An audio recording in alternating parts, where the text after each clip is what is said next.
دکتر بیدکی عزیز، یک سری از زیباجوها به علت اینکه بانک موی کافی برای کاشت ندارن سوال میپرسن که میتونیم با استفاده از بانک موی شخص دیگه‌ای کاشت ابرو انجام بدیم؟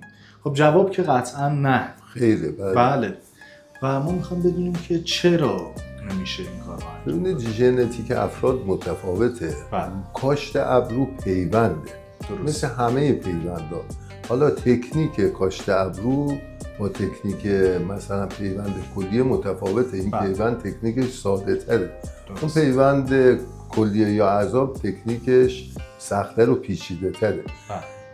زمانی که ما پیوند انجام میدیم اصل گرفتن پیوند اینه که ژنتیک یکی باشه. من یه سوال دیگه بپرسم بین صحبتتون.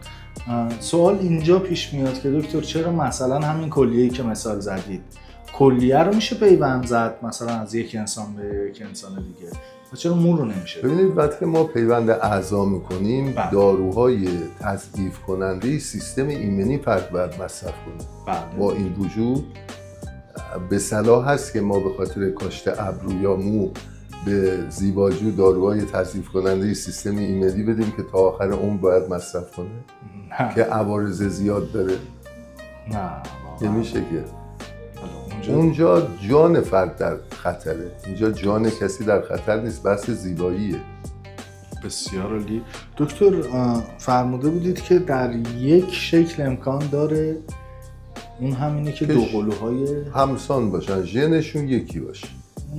ژنتیک اونم که خیلی به ندرت پیش میاد. بسیار عالی. پس امکان این وجود نداره.